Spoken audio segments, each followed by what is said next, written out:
Hello students, welcome to my channel NCERT Expert. Today we are doing chapter number 8 comparing quantities. Last video में मैंने आपको try this कराए थे page number 121 पे. अब हम करेंगे estimation in percentages. Your bill in A shop is ₹577.80.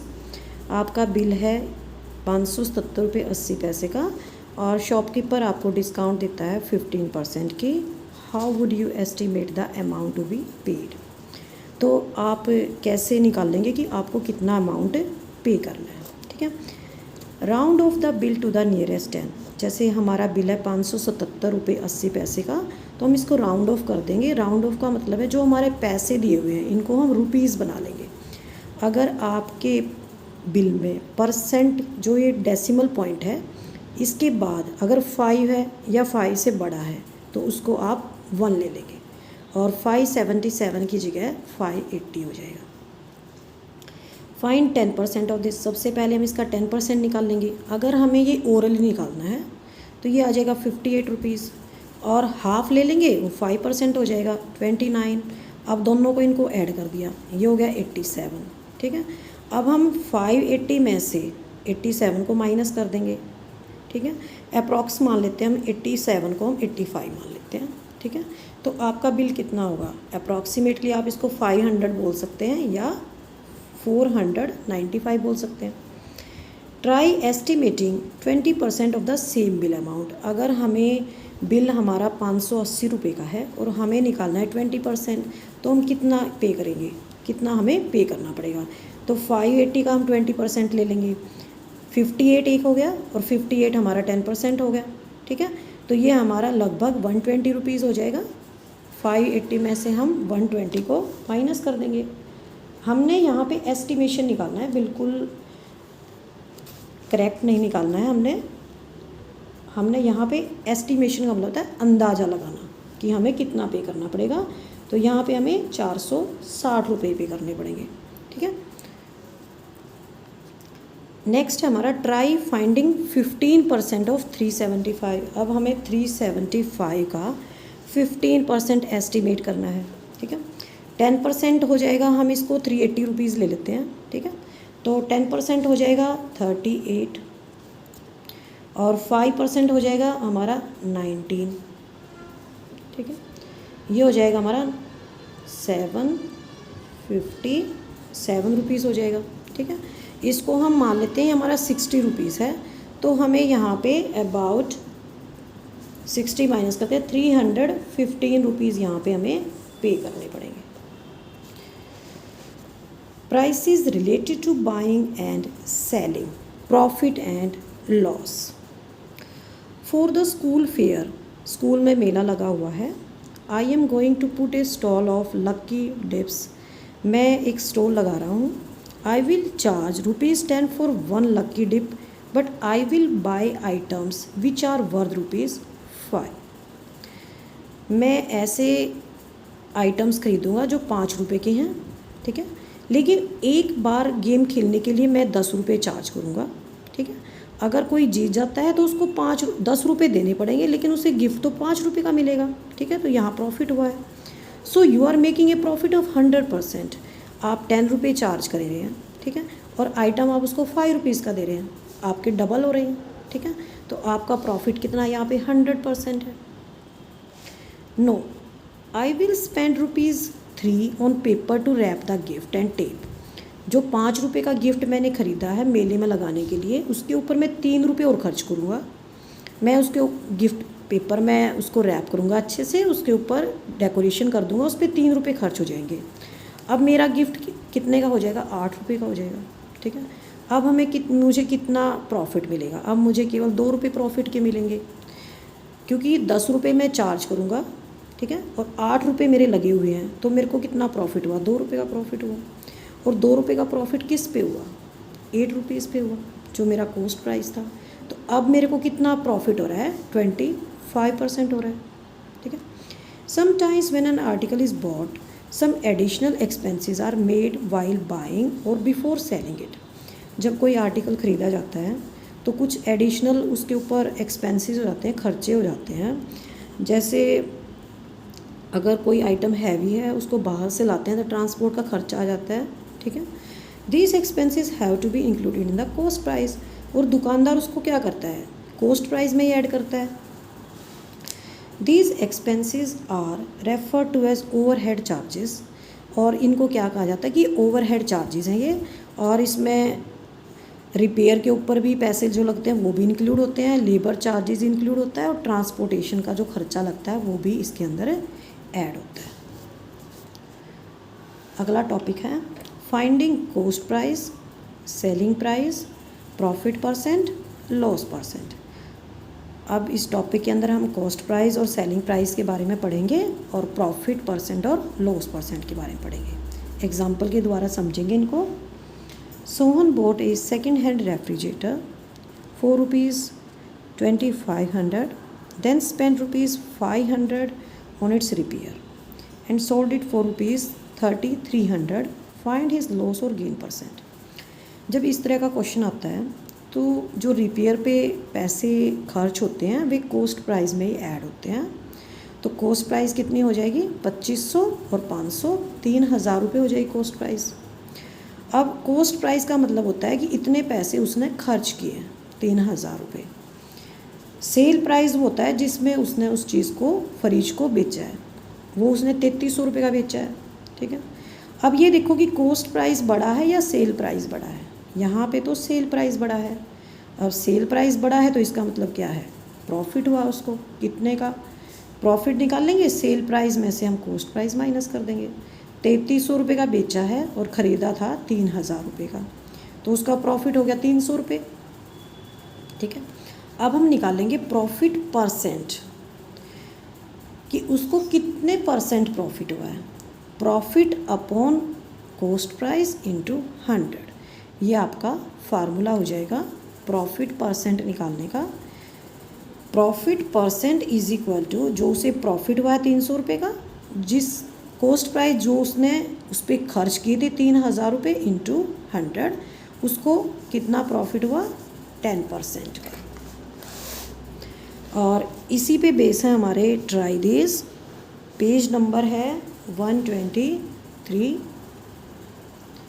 Find selling price if profit of 5% is made. हमें यहाँ पे कॉस्ट प्राइस दे रखे हैं, हमें निकालना है सेलिंग प्राइस, और प्रॉफिट है 5%।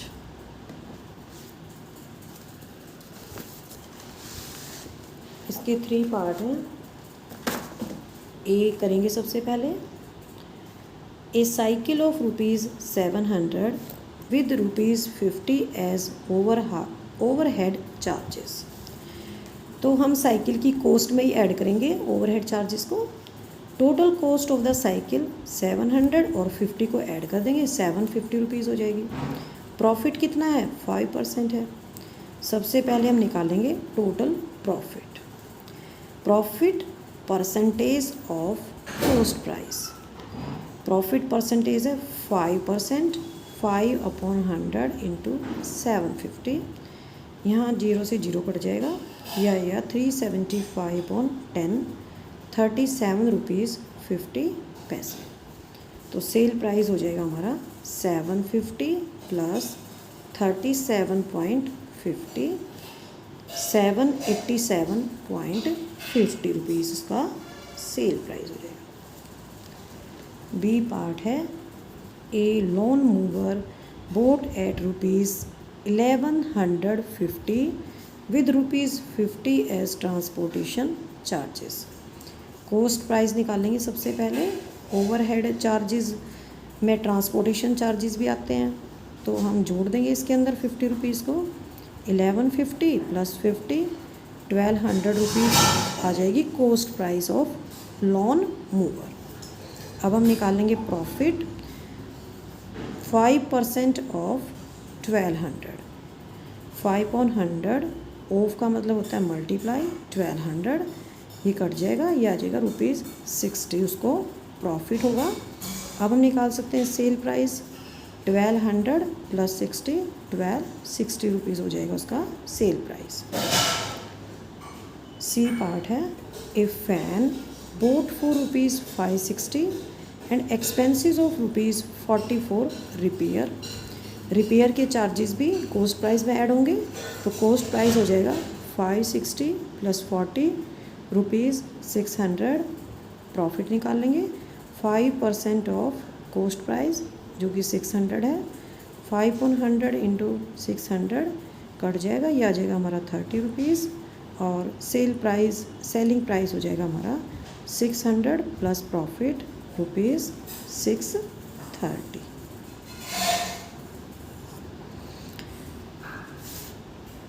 इसी के साथ ही हमारे ट्राई दिस का फर्स्ट क्वेश्चन कंप्लीट होता है। नेक्स्ट है हमारा example number 6। A shopkeeper purchased 200 bulbs for ₹10 each.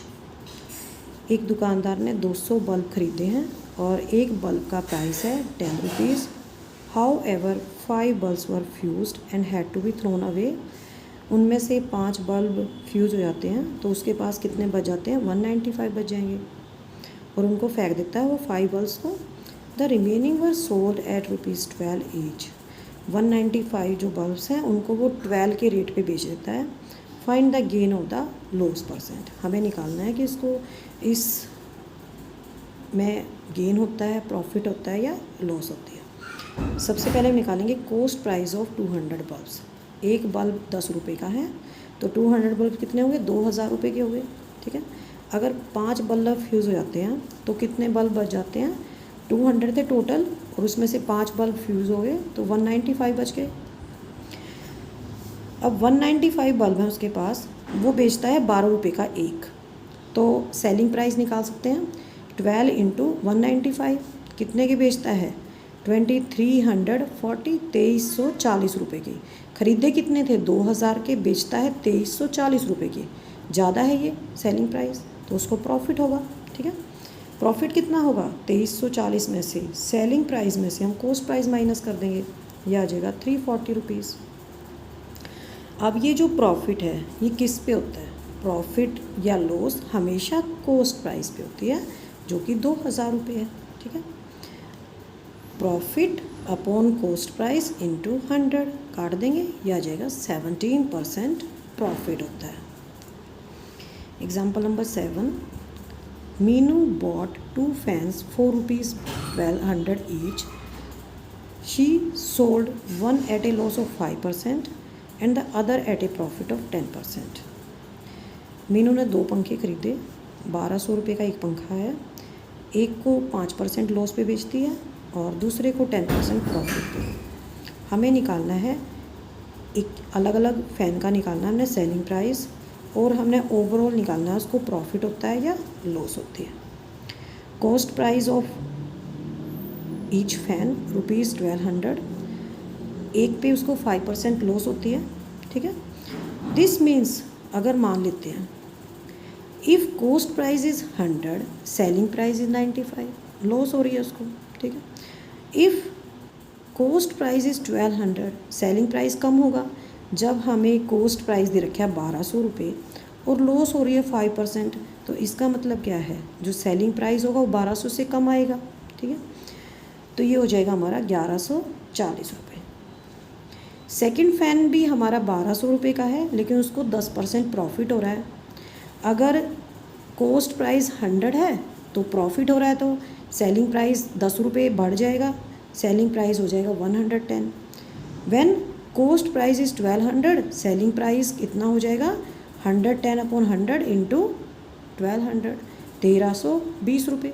तो ये क्या है, ये उसके सेलिंग प्राइस है। ठीक है, कॉस्ट प्राइस कितना है, टोटल 1200 के हैं, 2400 के हैं, और सेलिंग प्राइस कितना है 1140 और 1320, इन दोनों को जोड़ देते हैं 2460 रुपये आते हैं। अब सेलिंग प्राइस 2460 है, कॉस्ट प्राइस 2400 रुपये है, तो प्रॉफिट हुआ है उसको 60 रुपीज़ का। ठीक है, अब हम इसकी परसेंटेज भी निकाल सकते हैं। यहाँ हमें क्वेश्चन में केवल प्रॉफिट और लॉस पूछ रखा है, यहाँ पे प्रॉफिट हुआ है और कितना हुआ है 60 रुपीज़ का। अगर आपसे ये पूछा जाए कि प्रॉफिट परसेंट कैसे निकालनी है, तो आप यहाँ पे प्रॉफिट परसेंट निकाल सकते हैं। 60 रुपीज़ का प्रॉफिट हुआ है और कॉस्ट प्राइस है 2400 रुपये, ठीक है, इंटू 100। यहाँ से ये कट जाएगा 00, ये काट के देख लेते हैं कि कहाँ से कटता है ये 6, ये 12 की टेबल में कट जाएगा। 12 5 जा 60, 12 2 जा 2.5% उसको प्रॉफिट होता है, ठीक है। 60/2400 इंटू 100, 00 से 00 कट जाएगा। और 12 की टेबल में 12 2 जा 24, 12 5 जा 5 आएगा ये ऊपर, मैं काट के दोबारा लिख देती हूँ क्योंकि साफ नहीं दिख रहा है। 5.2 कितना हो जाएगा 2.5%। पेज नंबर 123 पे एक और ट्राई दीज दिया हुआ है नीचे बेस पे। A shopkeeper bought 2 TV sets of at ₹10,000 each. एक दुकानदार 2 TV खरीदता है 10,000 रुपये का एक, और एक को 10% प्रॉफिट पे बेचता है, एक को 10% लॉस पे बेचता है। Find weather he made an overall profit और लॉस। हमें निकालना है कि ओवरऑल उसको क्या होता है, प्रॉफिट होता है या लॉस होती है। And the solution is cost price of 1 TV। हम एक एक का निकालेंगे इसमें, जैसे हमने इससे पहले एग्जांपल भी निकाला था फ़ैन में, इसी तरह से इसमें निकालेंगे टीवी में। Cost price of 1 TV 10,000 rupees, profit है 10% का। सेलिंग प्राइस निकाल लेंगे। सेलिंग प्राइस का फार्मूला होता है cost price bracket start 1 plus profit %। Selling price है 10,000, 1 प्लस प्रॉफिट कितना है 10% है, 10/100, 0 से 0 कट जाएगा। 1 प्लस 1/10, 1 प्लस 1/10 ये होता है 11/10। ये ध्यान रखना आपको, जो बेस दिया हुआ है इसको और इसको हम ऐड कर देंगे। 10 + 1 11, और नीचे यहाँ पे जो नीचे वाला वो सेम रहेगा 11/10। ये हो जाएगा हमारा, काट देंगे 11,000 रुपीज़ में उसने एक TV बेचा है। अब हम दूसरे का निकालेंगे। Cost price of second TV set 10,000 है, लॉस है 10%। Selling price of second TV set, यहाँ पे हमने प्रॉफिट को ऐड किया था, ठीक है। यहाँ पे हम लॉस है सेकंड TV पे, तो इसको माइनस कर देंगे। 1 माइनस लॉस %। इसको इस तरह से लिखेंगे CP 1 minus loss %। CP 1 minus loss %। CP कितना है 10,000, bracket start 1 minus loss %। Loss कितनी है 10% है, 10/100, 0 से 0 कट जाएगा। 1 माइनस 1/10, ये आ जाएगा 9/10। 10,000 इंटू 9/10, 0 से 0 कट जाएगा, ये आएगा 9,000 रुपीज़। टोटल कॉस्ट प्राइस है 10,000 रुपये का एक TV है, तो 2 TV कितने के हो गए 20,000 रुपये के हो गए। और सेलिंग प्राइस कितना है, एक का 11,000 रुपये है और एक का 9,000 रुपये है, तो ये भी 20,000 रुपीज़ है। तो यहाँ पे क्या है, कॉस्ट प्राइस भी 20,000 है, सेलिंग प्राइस भी 20,000 है। ना उसको लॉस हुआ ना उसको गेन हुआ, ना इधर लॉस नोर गेन। तो इसी के साथ ही हमारे पेज नंबर 123 के ट्राई दीज थे ये ख़त्म होते हैं, और नेक्स्ट टाइम मैं आपको कराऊंगी sale tax and value added tax, इसको बोल सकते हैं ST और VAT, VAT इसकी शॉर्ट फॉर्म होती है। अगर वीडियो अच्छी लग रही है तो इसको ज़्यादा से ज़्यादा शेयर करें और मेरे चैनल को सब्सक्राइब करें। थैंक यू बच्चों।